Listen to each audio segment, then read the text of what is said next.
مقدمه قورباغه را قورت بده. عصر حاضر برای زندگی کردن دوران فوق‌العاده است. در هیچ زمان تا این حد امکانیت‌ها و فرصت‌های گوناگون برای دستیابی به بیشترین هدف‌ها وجود نداشته است، چون که شاید در هیچ دوران از تاریخ بشر به این اندازه انتخاب‌های گوناگون در پیش روی انسان نبوده است.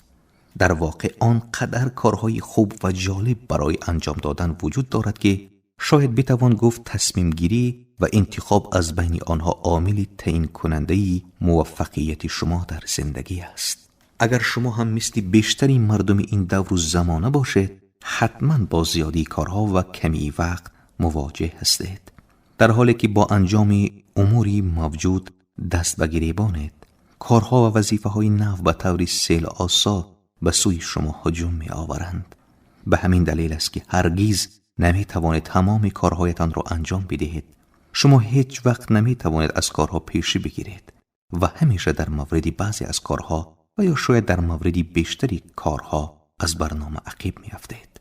با این وصفا در این زمان و یا شاید بیش از هر زمان دیگر در گذشته توانایی شما در تعیین مهمترین کارهایی که باید شروع کرده و زود به اتمام برسانید به احتمال زیاد بیش از هر توانایی یا مهارت دیگری در موفقیت شما نقش خواهد داشت.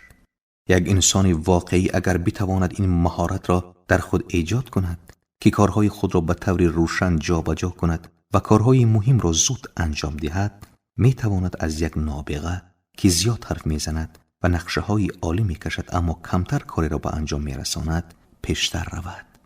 از قدیم گفتند که اگر اولین کاری که باید هر روز صبح انجام بدهی این باشد که قورباغه زنده را قورت بدهی، در بقیه روز خیالت راحت خواهد بود که سخت‌ترین و بدترین اتفاق را که ممکن است در تمام روز برایت پیش بیاید پشت سر گذاشته‌ای.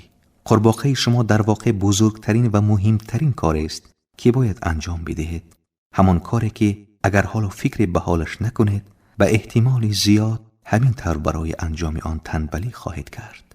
ضمناً کار مورد نظر همان کار است که انجام آن در حال حاضر می تواند بیشترین تأثیر را در زندگی شما بگذارد.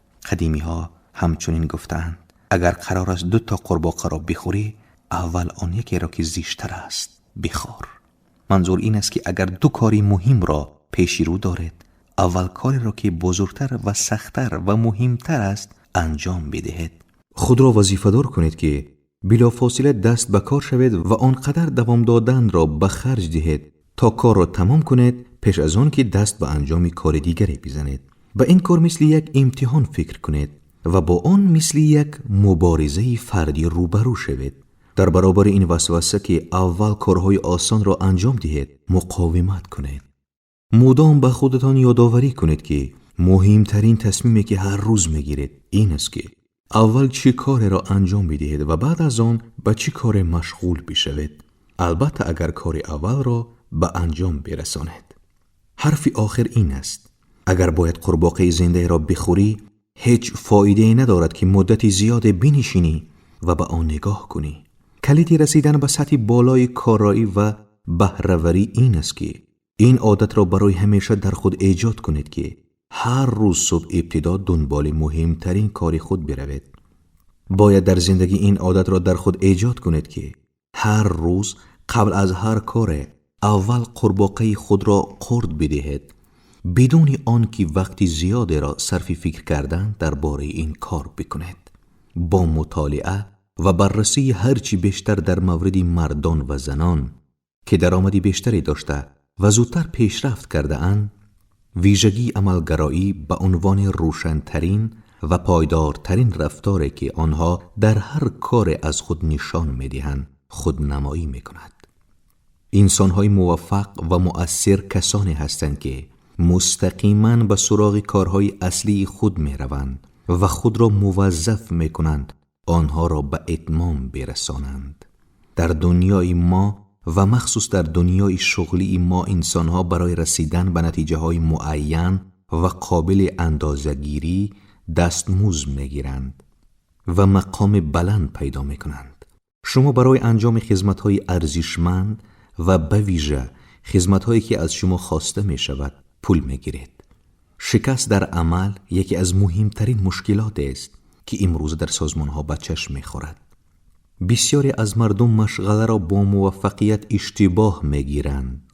این گونه انسان‌ها مدام حرف می زنند، مرتب جلسه تشکیل می دهند و برنامه‌های فوق‌العاده را طرح ریزی می کنند، اما در نهایت کاری مفید انجام نمی دهند و به نتیجه های مطلوب دست پیدا نمی کنند.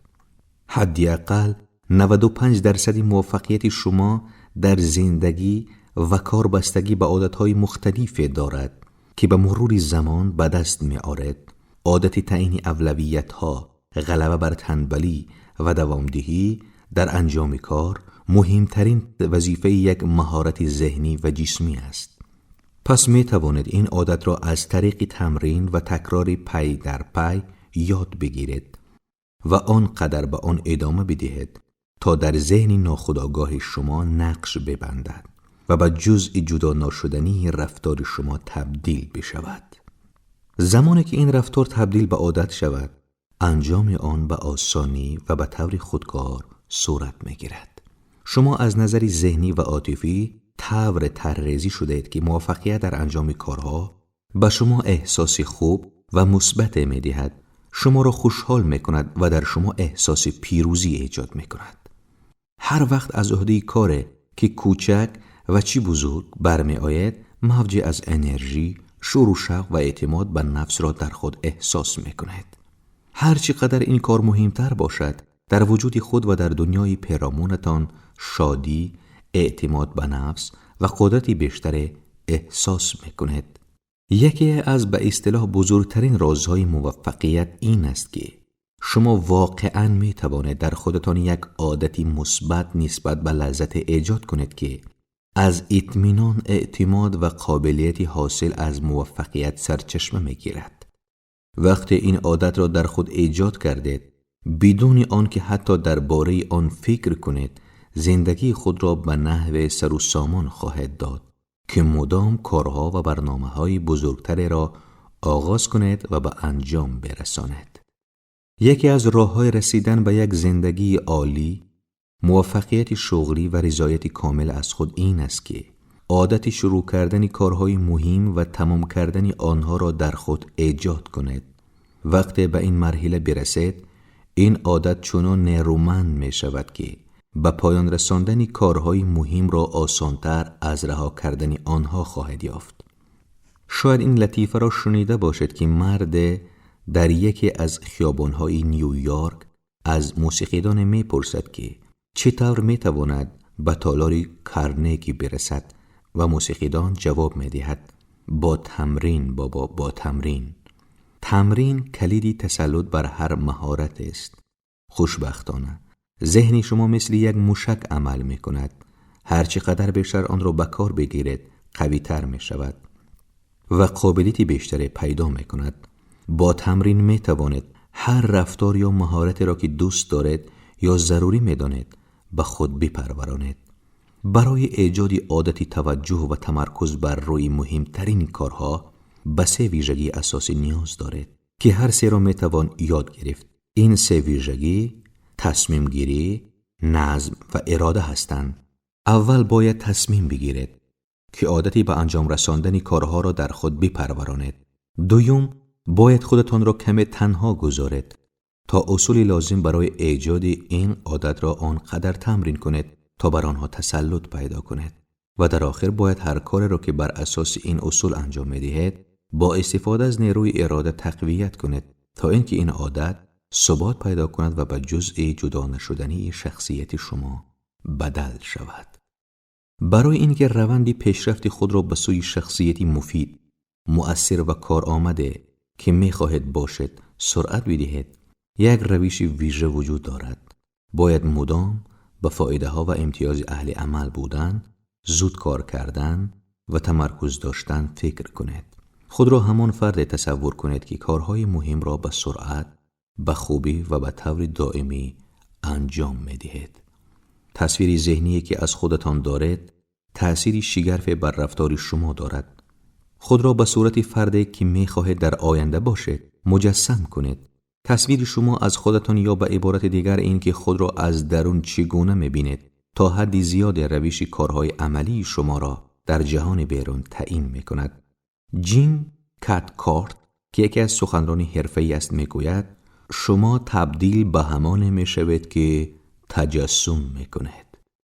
توانایی شما برای یادگیری و پروراندن مهارت‌ها، عادت‌ها و قابلیت‌های نو عملاً نامحدود است.